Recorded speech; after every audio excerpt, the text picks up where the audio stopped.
Hey everybody, welcome to another World of Tanks replay with Tanks for the Mammeries. The sound is turned off in the game because when I originally made this recording and rendered it, for some reason my original voiceover didn't come through and all there was some feedback which overlaid the actual game. I did not save, because I'm a dumbass, I did not save my um,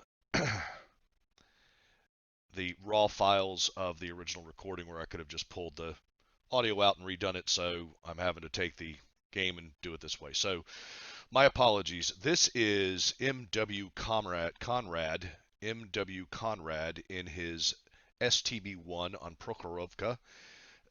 It is a standard battle. They started on the north side, and I'm just going to do some commentary as we go through this.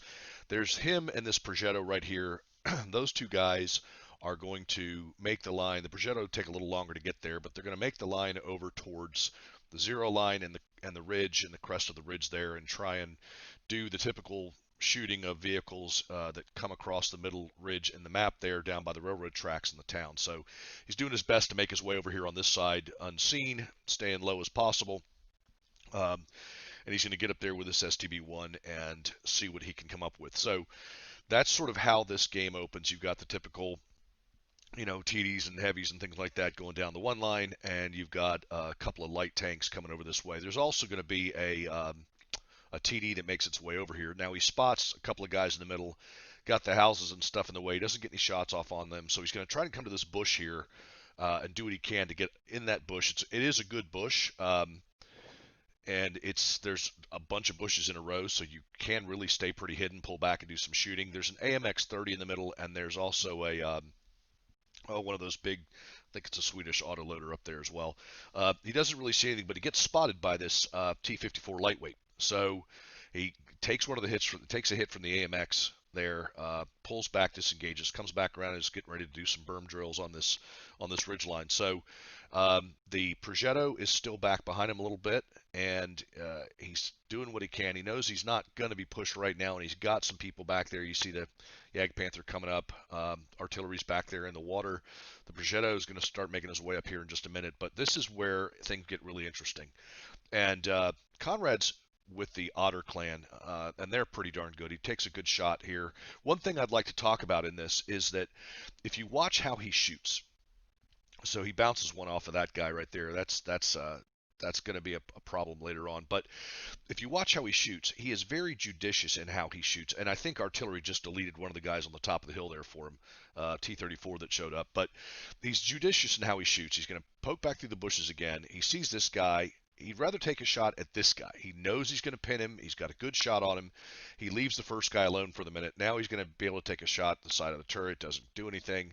He comes back, and now he's going to track this guy. And his gun handling is so good. He tracks the guy. The Progetto's now up with him and shooting.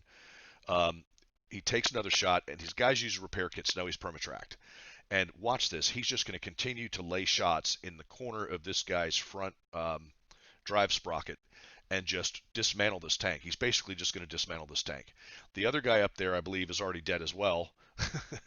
So this is it. This is the last vehicle on the top of the hill. They've dismantled the lightweight, the T-34, that British heavy there, and now he's just going to start pushing up.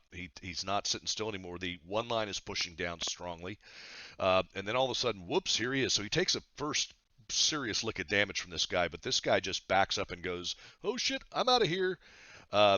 Wasted a shot on him there. Took a shot from that little Swedish thing. He gets a shot off there, does a Hollywood turn here to get behind that hill. Really good driving. The Progetto's still with him. Now the Progetto's going to go down and take care of that Russian thing. Well, he puts a shot, bounces a shot once, bounces a shot twice. He's trying to keep that Progetto covered there. Progetto goes down and takes care of that guy. No shots on those dudes in the middle, but one of the guys is starting to come back. So he's going to come back to the railroad tracks here. They know there's some TDs in the woods on the two line back there in the back.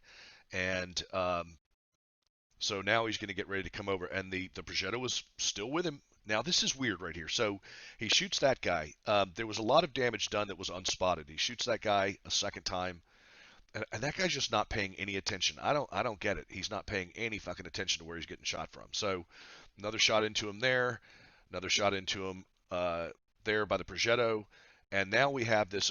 I think this is the AMX, if I'm not mistaken. Um, anyway, this guy's coming back to him, and he gets a shot off. The guy knows where he's getting shot from. He's responding to these two guys back here, and then he turns his turret completely the other way. I don't understand. He just completely turned his turret around. There was a big shot from the Ag Tiger. So that was a big shot from the Ag Tiger that bounced his turret. He was very lucky he didn't take that hit right there. Um, they know that the TDs are back there, and he knows there's still a guy in the middle here. There's still a guy here in the middle who is not paying any attention to him at all. So he puts another shot into that guy. He's going to put another shot into that guy, I believe. Um, yep. And that's the end of that. So now he knows these guys are all over here. They've now been spotted. Look, he's going to take a shot at this guy, then he's going to stop, and he's going to start shooting. Like I said, his gun handling is impeccable. He's trying to hit the rear of this thing. He hits this guy. He's just taking shots on people that can't shoot him, and trying to track him so that the guy ends up sitting still. So he's got good shots into this fella. He's going to miss that one over the back deck, just barely. But now it's time to push. I mean, the game is pretty much over. There's not a lot left going on. They killed that guy, but for not a lot of points. Um, so right through the cap circle, going to keep pushing down into these guys. This is it. The Lions are at the gate. There's not a whole lot left here. Kills. Oh, that was the guy he killed for just a few points. So got a shot into that guy. Now I think there's still the Yag down here. And he's just going to make a beeline straight for him. It's not spotted. It's not spotted. It's about to get spotted. So he and the Progetto side by side, tearing down the line here. Now he makes a little mistake here. He takes the shot. He thought he had tracked the guy for good, but the guy repaired it really quick and turned around and put a shot into him for 600 and something damage. Progetto finishes him off, and that's the end of the game. He made this look so easy. This was such a textbook fight, and he made it look so easy. He was well aware of where he was shooting. He had excellent gun handling. He had good snap reflexes, even though a couple of his shots either bounced or missed. The gun went out on him twice when he was shooting at that the Swedish S-tank thing in the middle, 103 or whatever it's called there in the middle. The shots went wide right a little bit on that. Kind of disappointing. But this is so here are the end plates. After we take a look at these plates, we're going to go and we're going to put the battle up on Strat Sketch, and we'll kind of go through the sequence there. So STB-1, MW Conrad 96 from Otter. I keep wanting to say Comrade. Got a mastery badge out of this thing.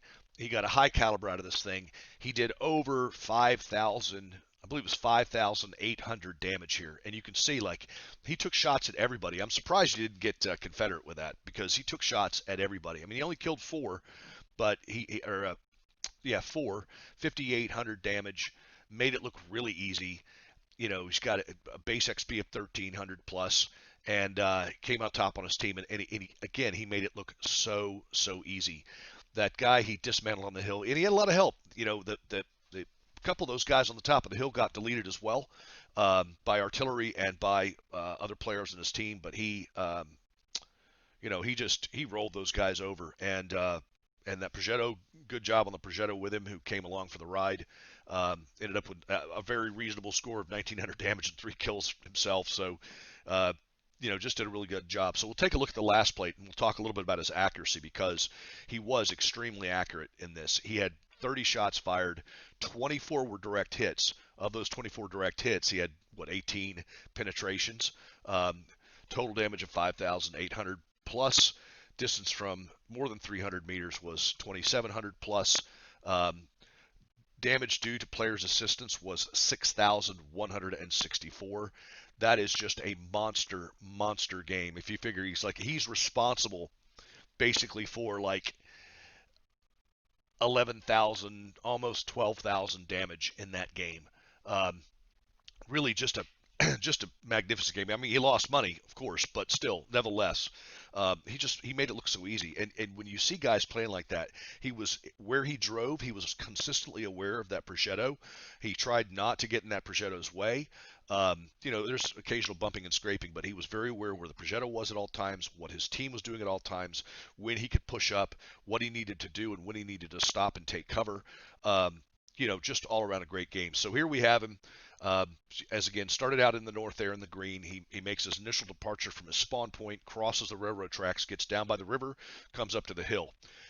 He's messing around the hill there a little bit, taking a couple of shots into the middle, a lot more shots onto the ridge there facing south where he works on that lightweight, works on the T-34, works on, I guess it was the Centurion or whatever it was.